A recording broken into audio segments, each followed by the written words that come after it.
सर्वश्रेष्ठ विधायक रहते हुए अगर बगोदर का जमीन नहीं बचा पा रहे तो ऐसा विधायक को कहीं ना कहीं डूब के मर जाना चाहिए। हम लोग जो बोले हैं वो करेंगे। आज 2 साल से आप देख रहे हैं जयराम भाई ना मुखिया ना सरपंच ना जिला परिषद ना एमएलए ना एमपी कुछ भी नहीं है। उसके बाद लगभग 25 करोड़ मुआवजा दिला दिया उन्होंने 2000 के लगभग नौकरी दिला दिया। उधर से जयराम महतो आपको टिकट क्यों देंगे?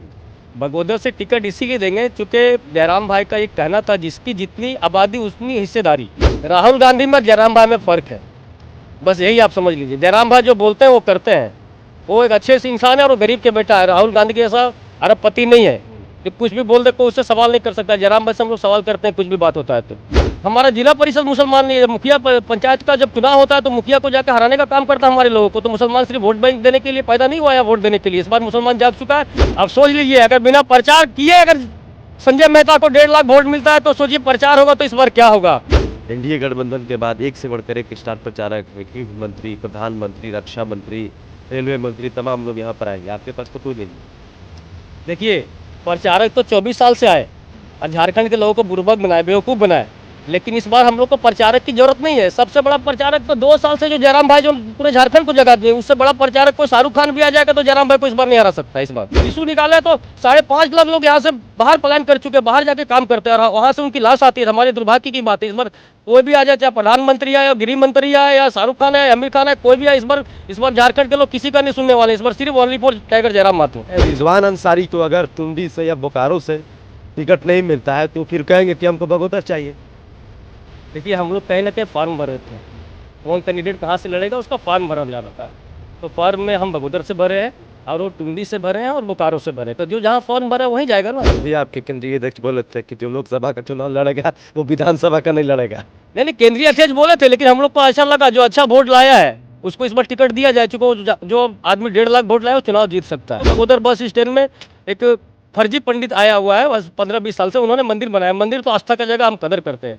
अब मंदिर के ऊपर सोचिए 5 स्टार होटल बना के हर रूम का 4,000-5,000 भाड़ा ले रहा था। उसके बाद सरकारी बाथरूम था, नल था, उसको कब्जा किया। झारखंड में विधानसभा चुनाव काफ़ी करीब है। चुनाव आयोग कभी भी तारीखों का ऐलान कर सकती है। सभी पार्टियां जो है अपने प्रत्याशियों का जो है चयन करने में लगी हुई है, अंतिम रूप देने में लगी हुई है। संभवतः बीजेपी भी कुछ उम्मीदवारों का लिस्ट जारी कर सकती है 1-2 दिन के अंदर ही। तो सबसे पहले जेल कैंप पार्टी ने, जयराम महतो की पार्टी ने अपने 6 प्रत्याशियों की घोषणा कर दी है। जैसा कि आपको पता होगा कि खुद जो है जयराम महतो जेल कैंप के केंद्रीय अध्यक्ष डुमरी से चुनाव लड़ेंगे। उसके बाद छतरपुर, जमुआ, सरायकेला, इस प्रकार की जो 6 सीटें हैं जिस पर कोई पेच नहीं था, उन सीटों को जो है जयराम महतो ने क्लियर कर दिया कि ये 6 सीटों पर हम चुनाव लड़ रहे हैं। बाकी उनका भी लिस्ट 1-2 दिन में आने वाला है। अब संभवतः हो सकता है कि सिल्ली विधानसभा, राजधनवार विधानसभा भी क्लियर हो जाए। तो हम लोग अभी बगोदर विधानसभा में हैं और हमारे साथ जेल कैंप के प्रबल दावेदार प्रत्याशी शेख शाहिद जी मौजूद हैं। तो इनसे बात करते हैं कि आखिर जेल कैंप जयराम महतो बगोदर से इनको ही टिकट क्यों देंगे, क्योंकि पता चला है कि जेल कैंप के ओर से जो है बगोदर विधानसभा सीट पर 11 लोगों ने फॉर्म भरा है। विधायक बनने वाला जो फॉर्म भरा रहा था 51-51 रुपया लेके। तो शाहिद जी से डिटेल में बात करते हैं। शाहिद जी, भौकाल टीवी में स्वागत है। आपका भी स्वागत है। सबसे पहले ही बताइए कि जो 51-51 रुपया लेके फॉर्म भरवाया गया था, कई गो बगोदर से भरे हैं? 51-51 वाला जो है वो सब अफवाह है। खुशी से हम लोग ने दिया था क्योंकि पार्टी हमारी गरीब पार्टी, आप भी जान रहे हैं। ऐसा नहीं जो फॉर्म के लिए हम लोग 5100 दिए थे। पार्टी था खुशी से। शाहिद जी, खुशी से बिल्कुल दीजिए, कोई दिक्कत नहीं है, लीजिए भी लोगों से। लेकिन ये क्यों उसमें लिखा गया था कि ये हम लोग प्रत्याशी चुनने के लिए ले रहे हैं, जो फॉर्म भरेगा वही विधायक का प्रत्याशी होगा? एक पार्टी का एक सिस्टम था, उसको हम लोग फॉलो कर। सिस्टम तो कहीं नहीं होता है। नहीं, हर जगह बीजेपी का भी देखिए, उसका फॉर्म निकला, उसके भी लोग फॉर्म भर रहे हैं। उसका प्राइस 100 रुपया होता है मात्र। तो मेरा प्राइस कहाँ 5100 लिखा है? ये तो खुशी की बात है। कोई 5100 दे दे या कोई 2100 दे दे या 21,000 दे दे, खुशी की बात है। लेकिन लिखा नहीं है, कहीं लिखा है आपके पास तो हम दिखा सकते हैं। आप बताइए कि बगोदर से जयराम महतो आपको टिकट क्यों देंगे? बगोदर से टिकट इसीलिए देंगे क्योंकि जयराम भाई का ये कहना था जिसकी जितनी आबादी उतनी हिस्सेदारी।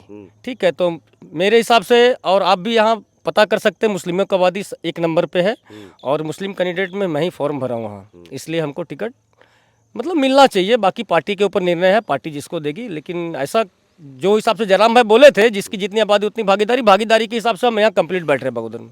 भागीदारी के हिसाब से कंप्लीट बैठ रहे हैं आप बगोदर विधानसभा में जी। आपके अलावा और कितने लोगों ने फॉर्म भरा है? टोटल मेरे अलावा 10 लोगों ने और भरा था फॉर्म, टोटल कौन 11 कौन जाति से हैं लोग?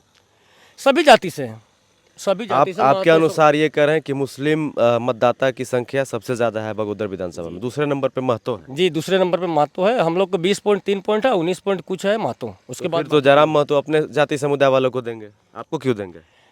भाई जयराम भाई को भी कहीं ना कहीं तो मुसलमानों को तो टिकट देना पड़ेगा ना। मुसलमान चेहरा पार्टी में 5-6 हम लोग है ही है। तो वो तो क्या बोलते हैं, रिजवान अंसारी मुसलमान है, उनको देंगे, फिर आपको क्यों देंगे? रिजवान अंसारी मुसलमान है, रिजवान अंसारी को उनके विधानसभा में देंगे ना, मेरे विधानसभा में क्यों देंगे? रिजवान अंसारी भी तो दावेदारी यहीं से कर रहे हैं, बगोदर से कर रहे थे हाँ। लेकिन अभी नहीं कर रहे। 1 साल से वो बगोदर से दूर हैं और ये टुंडी विधानसभा और बोकारो विधानसभा में अपना वो तैयारी कर रहे हैं। कहाँ चले गए हैं दूर? उनका एक मामला आया था बालू उलू का। बालू का मामला आया था, इसमें जांच टीम बैठी हुई, अभी तक रिपोर्ट हम लोग के पास आया नहीं है। रिपोर्ट आएगा उसके बाद ही हम लोग क्लियर कर सकते हैं, अभी रिपोर्ट नहीं आया हम लोग के पास उनका। ये झारखंड की जनता जानना चाहती कब तक जांच चलेगा? जांच चुनाव के बाद हम लोग क्लियर कर देंगे। अभी चुनाव में हम लोग खुद चुनाव लड़वा के क्लियर कीजिए। चुनाव में हम लोग खुद डिस्टर्ब है। हम अपना जांच बैठा है कि हम चुनाव लड़े, कि आप अपने लोगों के पास जाए, उनको 1932 खतियान समझा, उनको स्थानीय नीति समझा, उनको नियोजन नीति समझाने छोड़ के हम क्या उनका जांच की तरफ जाए? हाँ भाई, अच्छे व्यक्ति है, हम लोग को लगता है भाई उनसे गलती नहीं हुआ है, लेकिन अभी जांच टीम है, जांच टीम देख रही है। अभी पद मुक्त किया गया, पार्टी में हमारे हैं और वो चुनाव लड़ेंगे इस बार 100%। ये कन्फर्म है हमारे पार्टी से। बगोदर से आप मतलब चुनाव लड़ रहे हैं? अगर पार्टी हमको टिकट देती है, जो हिसाब से जयराम भाई बोले, अगर बोले जयराम जी, जयराम भाई बोले जिनकी जितनी आबादी उनकी उतनी हिस्सेदारी, आबादी के हिसाब से हम 1 नंबर पे हैं। मुस्लिम चेहरा में हम 4-5 ही चेहरा हम लोग हैं, तो कहीं ना कहीं तो टिकट तो हम लोग को मिलेगी, ऐसा नहीं मिलेगी। शाहिद जी, राहुल गांधी जी भी कहते हैं जिसकी जितनी आबादी उसकी उतनी भागीदारी। एक को टिकट नहीं दिया लोकसभा में मुसलमान को। राहुल गांधी में जयराम भाई में फ़र्क है, बस यही आप समझ लीजिए। जयराम भाई जो बोलते हैं वो करते हैं, वो एक अच्छे से इंसान है और वो गरीब के बेटा है। राहुल गांधी के जैसा अरबपति नहीं है जो कुछ भी बोल दे, कोई उससे सवाल नहीं कर सकता। जयराम भाई से हम लोग सवाल करते हैं कुछ भी बात होता है तो। मान लीजिए शाहिद जी कि आपको बगोदर विधानसभा से JLKM पार्टी के से टिकट मिल जाएगा, लेकिन इंडिया गठबंधन की ओर से यहाँ पर लाल झंडा 3 तारा जो है, आपके जो अभी विधायक, सर्वश्रेष्ठ विधायक का अवार्ड भी उनको मिल चुका, विनोद सिंह यहाँ पे वर्तमान में विधायक है। तो JMM कांग्रेस को तो लगता है कि जो अल्पसंख्यक समाज है वो हमारा वोटर है, आपको क्यों वोट करेगा लोग? देखिए, पहले 2 ही विकल्प था, इसीलिए विनोद सिंह को वोट करते थे। अब तीसरा विकल्प आ गया तो विनोद सिंह को क्या वोट करेंगे यहाँ के लोग? यहाँ के लोग तो अभी तक ठगे महसूस कर रहे हैं। यहाँ के लोग को सिर्फ मुस्लिम को बेवकूफ़ बना के विनोद सिंह वोट लिए अभी तक का। एक भी कैडर मुसलमान को नहीं रखे अपने साथ में, एक भी हमारा जिला परिषद मुसलमान नहीं है। जब मुखिया पंचायत का जब चुनाव होता है तो मुखिया को जाकर हराने का काम करता है हमारे लोगों को। तो मुसलमान सिर्फ वोट बैंक देने के लिए पैदा नहीं हुआ है, वोट देने के लिए। इस बार मुसलमान जाग चुका है और इस बार मुसलमान एक नया चेहरा को वोट देगा। और खास करके जयराम भाई जो 2 साल से मेहनत किए, उनको देख के हमारे जो पार्टी के जो भी लोग खड़ा है, या हम हो या कोई भी हो, उनको इस बार वोट करेगा मुसलमान। और मुसलमान तो छोड़िए, पूरे झारखंड के लोग उनको इस बार वोट करेंगे।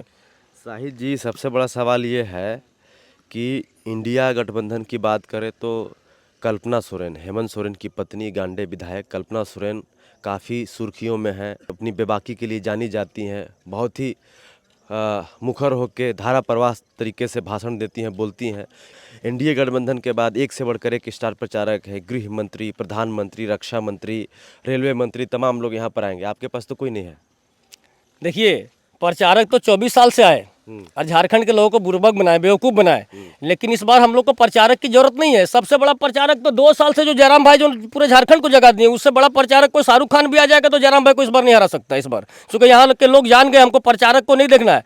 जो ओरिजिनल कैंडिडेट है, जो झारखंड के हित के लिए बात कर रहा है, जो झारखंड की लड़ाई लड़ रहा है 2 साल से, जिन्होंने 1 दर्जन तक केस खाया, फर्जी केस खाया, उन्होंने तो कोई चोरी डकैती छिनताई नहीं करने के थे जयराम भाई ने। वो तो लोगों का भला करे थे, उसके बाद भी उनको फर्जी केस में फंसाया जाता है। 1 दर्जन ज़्यादा उन्होंने बीमारी ले लिया, अपने लिए नहीं लिए। वो पढ़े लिखे इंसान थे, कहीं 1-1.5 लाख का महीना कमा सकते थे, लेकिन उनको लगा कहीं ना कहीं झारखंड के साथ गलत हो रहा है। हमारे लोग ज़्यादा से ज़्यादा पलायन, आप गिरिडीह जिला देखिए, लगभग हम लोग रिशू निकाले तो 5.5 लाख लोग यहाँ से बाहर पलायन कर चुके हैं, बाहर जाके काम करते हैं और वहाँ से उनकी लाश आती है। हमारे दुर्भाग्य की बात है। इस बार कोई भी आ जाए, चाहे प्रधानमंत्री आए या गृह मंत्री आए या शाहरुख खान आए या आमिर खान आए, कोई भी आए, इस बार झारखंड के लोग किसी का नहीं सुनने वाले। इस बार सिर्फ only for Tiger Jairam Mahato.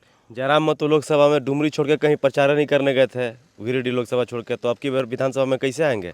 आप सोच लीजिए, अगर बिना प्रचार किए अगर संजय मेहता को 1.5 लाख वोट मिलता है तो सोचिए प्रचार होगा तो इस बार क्या होगा। बिना प्रचार किए देवेंद्र महतो को 1.5 लाख के ऊपर वोट मिलता है, सोचिए प्रचार होगा तो क्या होगा। देखिए, इखलाक अंसारी को 84,000 वोट मिलता है बिना प्रचार किए, तो इस बार प्रचार होगा तो क्या होगा। इस बार पूरा समीकरण बदलेगा हम लोगों का। शाहिद जी, आप ये कहना चाह रहे हैं कि देवेंद्र महतो जो लगभग 1.5 लाख वोट लेकर आए हैं रांची लोकसभा सीट पे, जयराम महतो का दिन है? देखिए, एकदम जयराम महतो का दिन है।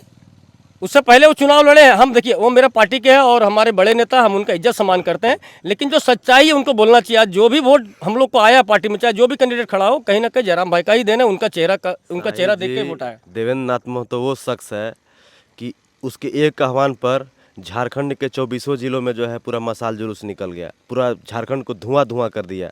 उसके बाद एक्स पर, ट्विटर पर जो है वो लोग जो है हैशटैग कैंसल जेएसएससी सीजल रद्द को लेकर एक अभियान चलाए। 5.5 लाख से ज़्यादा लोगों ने ट्वीट किया है।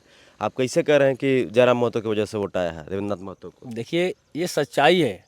अगर इससे पहले देवेंद्र भाई चुनाव लड़े हैं तो उनका आप डिटेल निकालिए और देखिए पहले क्या था, अभी क्या है। समय का दौर कुछ और था, अभी का दौर कुछ और है शाहिद जी। देखिए जो सच्चाई है वो बोलना चाहिए। आज हमारे जो भी लोग हैं, जो भी लोकसभा लड़े हैं, कहीं ना कहीं जयराम भाई का देना। अभी देखिए संजय मेहता देखिए 700 वोट लाया था, आम आदमी पार्टी से चुनाव लड़ा, 700 वोट लाया, और हमारे पार्टी से लाया तो 1.5 लाख लाया। वैसे तो आपके जयराम महतो भी जिला परिषद का चुनाव लड़े थे तो नहीं जीत पाए थे। हाँ नहीं जीत पाए थे, उस समय आंदोलन नहीं किए थे। जब आंदोलन किए, जब झारखंड को लोगों को लगा भाई एक बेहतर इंसान है, इनको वोट करना चाहिए, तो उनको देखिए पहला बार चुनाव लड़े और हमको लग रहा है इंडिया में, हमको लगता है कहीं ना कहीं नंबर 2 या नंबर 1 किए हैं। 3.5 लाख वोट लाए। देवेंद्र नाथ महतो भी जब चुनाव लड़े थे उस समय उतना उनको लोग जानते नहीं थे, आंदोलन नहीं करते थे, इसलिए उनको कम वोट आया था। नहीं, देवेंद्र महतो पहले से आंदोलन करते आए हैं। आप देख लीजिए उनको, उनका डिटेल निकालिए, पहले से आंदोलन करता है। लेकिन जयराम भाई के आने के बाद और मजबूत हुए वो, और मजबूत होने के बाद चुनाव लड़े, जिसका नतीजा आप देख रहे हैं 1.5 लाख पार कर गए। ये बताइए कि बगोदर विधानसभा का जो आप सिनेरियो बता रहे हैं, समीकरण बता रहे हैं, जातीय समीकरण, कि जिसकी जितनी भागीदारी उसकी उतनी हिस्सेदारी। तो भागीदारी आप बता रहे हैं कि हमारी है, यहाँ पे मुसलमानों की भागीदारी है। लेकिन सबसे बड़ा सवाल ये है कि रिजवान अंसारी को अगर टुंडी से या बोकारो से टिकट नहीं मिलता है तो फिर कहेंगे कि हमको बगोदर चाहिए। देखिए हम लोग कहीं ना कहीं फॉर्म भर रहे थे, कौन कैंडिडेट कहाँ से लड़ेगा उसका फॉर्म भरा जा रहा था। तो फॉर्म में हम बगोदर से भरे हैं और वो टुंडी से भरे हैं और बोकारो से भरे हैं। तो जो जहाँ फॉर्म भरा वहीं जाएगा ना। फॉर्मेलिटी, फिर फॉर्म भर के मतलब क्या निकलता है किसी को? जो कोई भी कहीं भी जाएगा तो फिर फॉर्म भरना ही नहीं चाहिए। शाहिद भाई ऐसे तो फिर ये भी आपके केंद्रीय अध्यक्ष बोले थे कि जो लोकसभा का चुनाव लड़ेगा वो विधानसभा का नहीं लड़ेगा। नहीं, केंद्रीय अध्यक्ष बोले थे, लेकिन हम लोग को अच्छा लगा जो अच्छा वोट लाया है उसको इस बार टिकट दिया जाए। चूंकि जो आदमी 1.5 लाख वोट लाया वो चुनाव जीत सकता है। तो ये सब बोलने से पहले ना सोचना चाहिए। लेकिन मोदी भी बोला था 15 लाख देंगे, तो दे दिया क्या? तो मतलब आप लोग जो है जैसे मोदी जी करेंगे वैसा ही नहीं, कीजिए। ऐसा नहीं करेंगे। जैसे हेमंत सोरेन वादा करके मुखर जाएंगे वही कीजिएगा। हमको लगा एक आप अच्छे आदमी, आपने 1.5 लाख वोट लाया, हमको लगा आप विधायक बन सकते हैं मेरे पार्टी से, हम आपको दिए। उसमें गलती क्या है? ऐसा थोड़ी हम जनता से वादा करके मोदी जी जैसा मुखर जाएंगे 15 लाख देंगे बोले बाद में जुमला, ऐसा नहीं है हम लोग का। हम लोग जो बोले हैं वो करेंगे। आज 2 साल से आप देख रहे हैं जयराम भाई ना मुखिया, ना सरपंच, ना जिला परिषद, ना एमएलए, ना एमपी, कुछ भी नहीं है। उसके बाद लगभग 25 करोड़ मुआवजा दिला दिया उन्होंने, 2000 के लगभग नौकरी दिला दिया। तो जो आदमी बिना पोस्ट में रह के इतना कर सकता है तो वो पोस्ट में आने के बाद क्या करेगा, विधायक बनने के बाद क्या करेगा, और मुख्यमंत्री के बाद यहाँ के लोगों के लिए क्या करेगा? देख लीजिएगा 24 साल में अगर हम लोग, झारखंड का भला नहीं हुआ लेकिन इस बार अगर हम लोग जीते तो 24 साल पर हम लोग 5 साल इस बार भारी रहेंगे और आपको एक नया झारखंड आपको बनते दिखेगा इस बार, अगर टाइगर जयराम महतो जी मुख्यमंत्री बनते हैं तो। कितनी सीटें जीतने की संभावना है? सीटें क्या, हम लोग सरकार में आएंगे, सीटें की तो हम बात ही नहीं सरकार में आइए एकदम। किस हिसाब से सरकार में आइएगा? क्यों नहीं? अरे भाई जब एक बोल रहे हैं मधु कोड़ा निर्दलीय के मुख्यमंत्री बन सकता है तो झारखंड में तो जयराम भाई का पूरा जय जयकार है। आप देख रहे पूरा आंधी पूरा झारखंड में फैला हुआ, तो जयराम भाई मुख्यमंत्री नहीं बनेगा तो कौन बनेगा? सीट का तो हम बात ही नहीं कर रहे हैं। तो नहीं ना शाहिद भाई कि चुनाव नजदीक आते आते पार्टी टूट जाएगा? नहीं, पार्टी जी लीजिए कि राज दरबार से मनोज भैया को टिकट नहीं मिलेगा, सिल्ली से देवेंद्र नाथ महतो को टिकट नहीं मिलेगा, तो लोग क्या करेगा?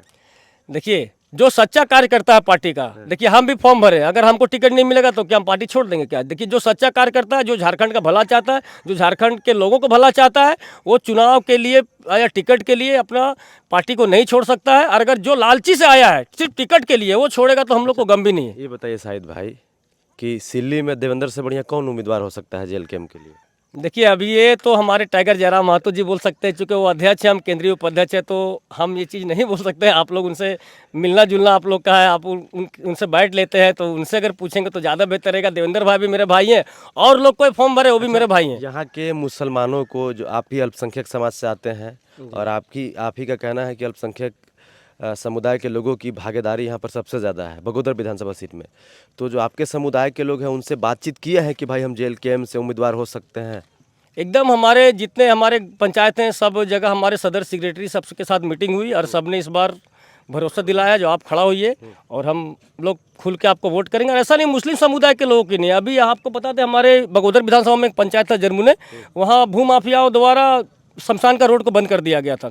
हमने 3 दिन का अल्टीमेटम दिया, 3 दिन का अल्टीमेटम सीओ का आवेदन दिया और थाना में दिया, बोले 3 दिन में अगर आप लोग इसको क्लियर नहीं कराते रोड को तो मजबूरन हमको कानून हाथ में लेना पड़ेगा, हम इसको तोड़ेंगे। उसके बाद 3 दिन ये लोग कुछ नहीं किया, चौथा दिन हम वहाँ के जनता को साथ में लिए और शमशान के लिए हम रोड निकाले। इसके लेके हिंदू भाई भी हमारे से बहुत खुश है।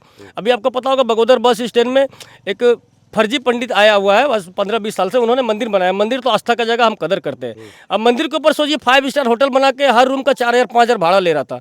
उसके बाद सरकारी बाथरूम था, नल था, उसको कब्जा किया। उससे उसका पेट नहीं भरा तो वो क्या किया, आगे का 5 कट्ठा जमीन को स्क्वायर करने लगा। तो दुकानदार भाइयों को लगा यार हम लोग का तो ये जगह जो है, हाँ हम लोग को फंक्शन करते हैं, हमारा मेन रोड है तो इसको ब्लॉक कर रहा है। फिर उन्होंने आंदोलन किया, आंदोलन में माले के भी लोग थे, हम भी थे, और हम वो लोग को बोल रहे थे जी भाई 3 दिन में हम जब वो रास्ता क्लियर कर सकते हैं, वो जीएम प्लॉट नहीं था, वो रहती ज़मीन था, उसको जब हम रास्ता निकाल सकते हैं तो भाई ये तो हमारा सरकारी ज़मीन है, इसको हम क्यों नहीं हटा सकते। लेकिन माले के लोग वो लोग से 1 महीने तक आंदोलन करवाए, रोड जाम करवाए, बगोदर बंद करवाए, ब्लॉक घिराव करवाए, उसमें हम भी थे। और हम बार बार बोल रहे थे दुकानदार भाइयों को लेके ये चीज़ हमको सौंपिए, देखिए हमको 2 घंटे लगे क्लियर कराने में। लेकिन माले के लोग बाद में पता चला उससे पैसा ले लिया और बिक गए। और वो जगह का आज वैसे ही है, पांडे के कब्जे में है और हाई कोर्ट से उसमें स्टे लग गया। तो मैं खास करके यहाँ के स्थानीय विधायक से कहना चाहता हूँ, आप अगर बगोदर का ज़मीन नहीं बचा सकते हैं, और जबकि आप विधायक है 35 साल से, आप सरकार के साथ है, जब बगोदर का हिफाजत नहीं करते, सर्वश्रेष्ठ विधायक है, सर्वश्रेष्ठ विधायक रहते हुए अगर बगोदर का ज़मीन नहीं बचा पा रहे तो ऐसा विधायक को कहीं ना कहीं डूब के मर जाना चाहिए। चलिए, शाहिद जी हैं, शेख शाहिद जी केंद्रीय वरीय उपाध्यक्ष हैं JLKM के, और संभवतः हो सकते हैं बगोदर विधानसभा सीट पर JLKM से इनको टिकट भी मिल जाए। बाकी इस वीडियो को देखने के लिए आप तमाम दर्शकों का धन्यवाद। JLKM ने 6 विधानसभा सीट पर जो है अपने प्रत्याशियों की घोषणा कर दी है। संभवतः आज या कल में जो है लिस्ट जारी हो जाएगा, और कहा जा रहा है कि संथाल परगना के कुछ सीटों पर जो है घोषणा जयराम महतो करेंगे। जय हिंद, वंदे मातरम, जोहार झारखंड, शुक्रिया।